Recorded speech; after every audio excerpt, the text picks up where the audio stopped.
Ladies and gentlemen, welcome back to the OFFbit. Now, back in the year 1999, before the turn of last century, AMD released its original Athlon CPU. The AMD Athlon turned out to be a real thorn in Intel's backside, and this occurred for many years. By outperforming Intel's much more expensive Pentium 3 CPUs, the AMD CPU was much more wallet-friendly, and this became a problem and continued to be a problem for Intel for many years until the Core 2 Duo was released, this CPU here. Now today we're going to be looking at the Athlon II from 2010. This CPU is being set up in this test rig, and we're going to be running a couple of games and running our usual benches. Now, this CPU is just about to become a teenager.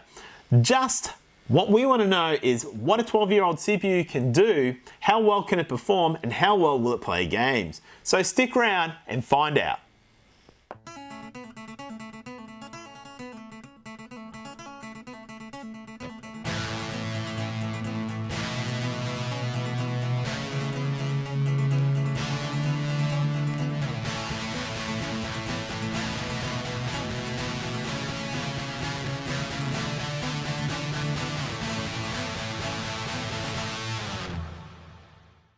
The CPU running today is the AMD Athlon II X2265. This is a 3.3 GHz clock CPU based on the AM3 platform. Originally released on the 21st of September of 2010, supporting only 2 meg of level 2 cache. We've paired this CPU with a Gigabyte GA-M74 GMT S2. This motherboard is a standard Office PC motherboard for its time. The motherboard is an AM3 socketed motherboard and runs on the 740G Northbridge chipset. This motherboard is nothing special at the least, and to make things even sadder, we do have a dead network port on this board, so we have to put in this PCI NIC to compensate for that. We'll be pairing this motherboard with 8GB of DDR3 RAM from Kingston. This RAM is 2 sticks of 4GB and is designed to run a clock frequency of 1333 MHz. The GPU that we also have complemented this motherboard with is that Radeon hd7770. Based on the Terascale architecture with 1GB of GDDR5 RAM, this variant is the GHz edition from Sapphire. Finally, we're using standard drives as usual. Our operating system is on the Western Digital Green 120GB SSD. We have some games on the 256GB A55 Silicon Power SSD and the 1TB Western Digital Green magnetic drive for some of those games that don't need fast disk speeds. We'll be running Windows 10 version 21 H2. Without any more further ado from the hardware introduction, let's check out how much performance our Athlon II system can produce with our benchmarks.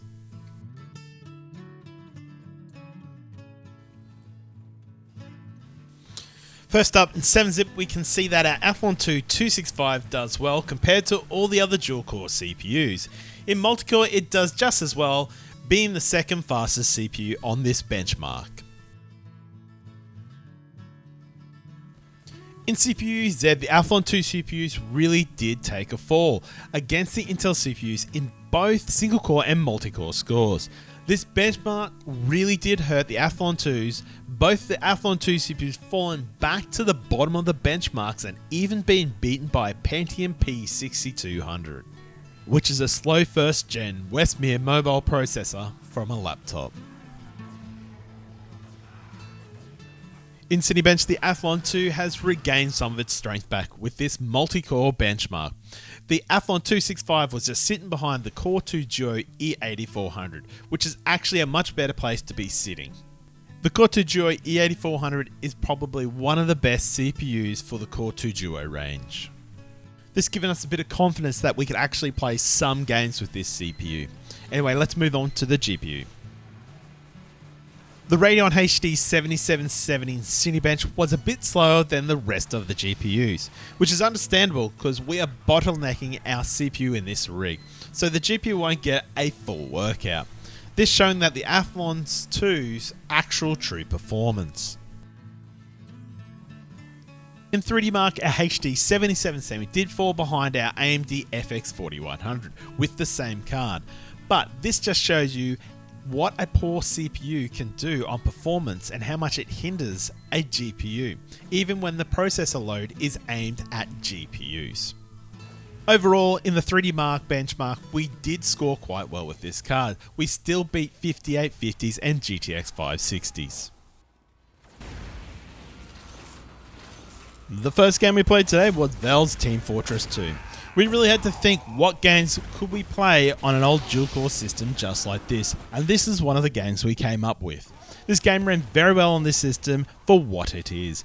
We ran the game on high settings with a resolution of 1920 by 1080. This game really is an oldie and a goodie. Also, you can still find multiplayer games easy on the internet that still have players in them, which is a great plus. And this game is actually quite fun to play. With some of the silly modes that it has and a lot of competitive gaming that can be had, it really is a great game to get stuck into. Frame rates for Team Fortress 2 are: we got an average frame rate of 54.3 frames per second. Our minimum frame rates hit 8.7 frames per second, and we got a maximum frame rate with a whopping 170.4 frames per second. Our 0.1% loads hit a low 1.3 frames per second. This game almost produced 60 frames per second. So, if you have a half decent video card and an Athlon II system sitting around in the cupboard, that system will be able to get the job done when it comes to Team Fortress 2.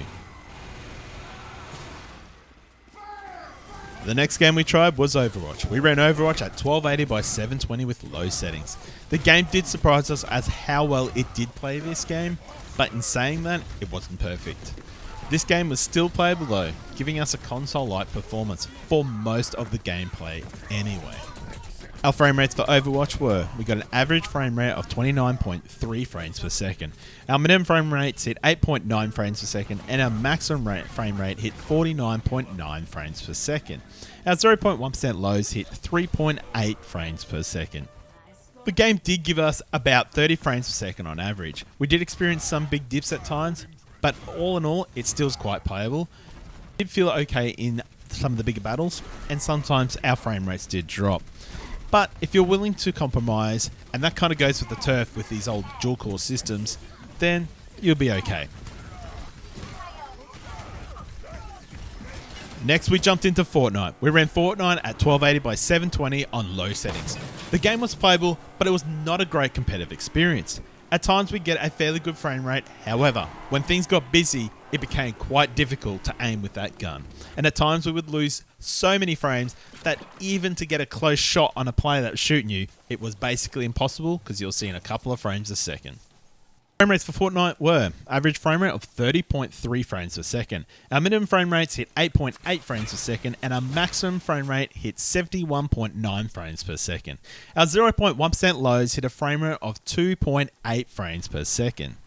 Now on paper, the game did get us a 30 frames per second on average, but it did get frame dips, and it was always at the wrong spots at the right times. Interesting, this game performed better than Overwatch by just a touch, but it really did not feel as good as the Overwatch game did play. I think if you really wanted to run this game, try staying in a single spot.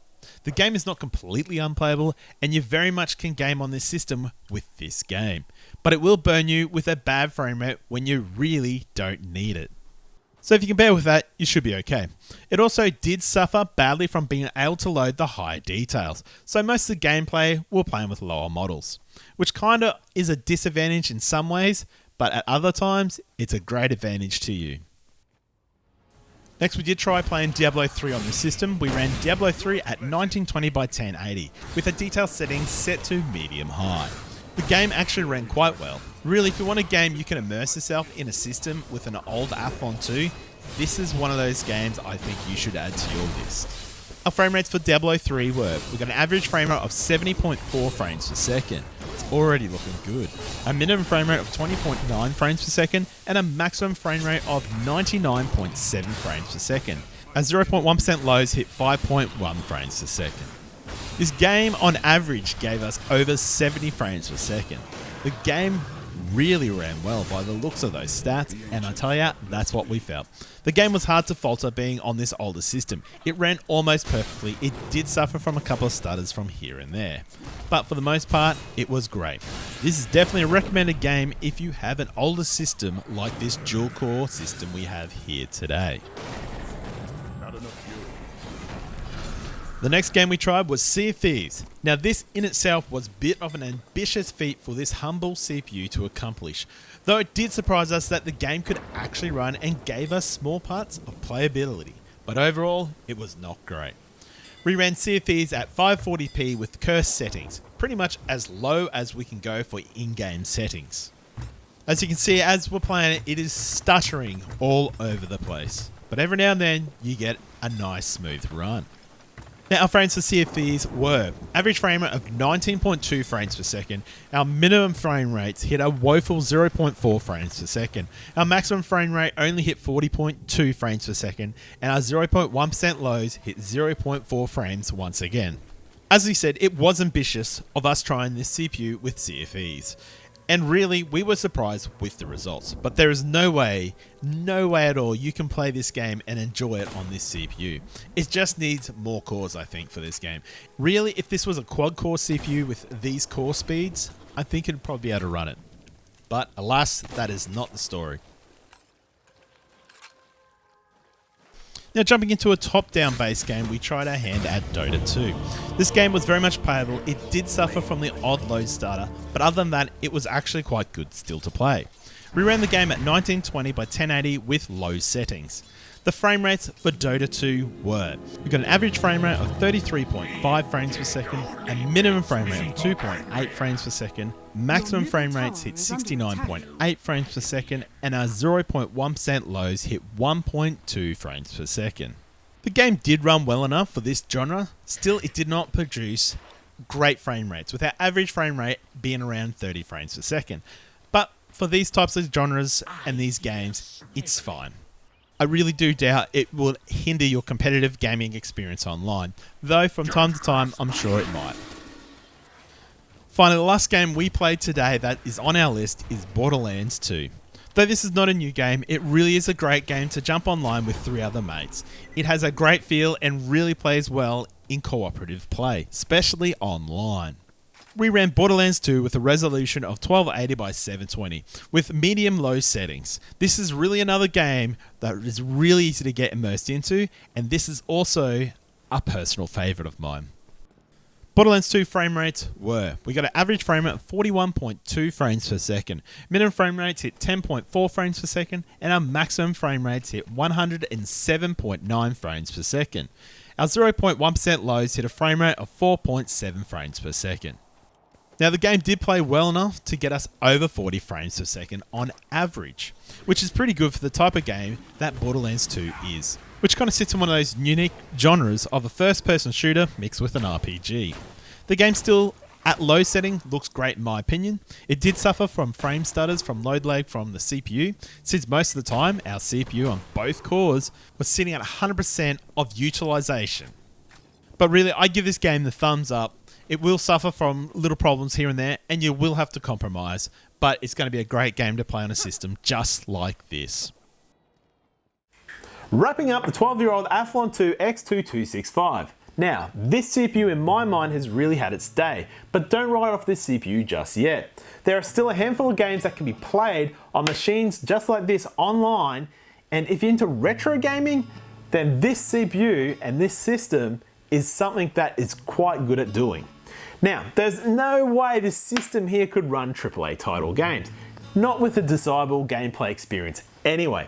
But handpicking your games and settings, you still can find an enjoyable gaming experience with games that can be played online or offline. Now, the hd7770, this card really is an overpowered card for this system here.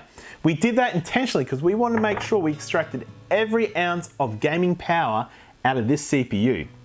Now, I would probably recommend something more like a hd6570 or a GTS 450 for a system like this. However, now if you're running a quad-core system like a Phenom 2 955 or something like that, I'd probably stick to the hd7770 because that's probably not a bad card to choose for that system. Now for the Intel boys, like a Q8400, I would probably also be looking at a GPU like this.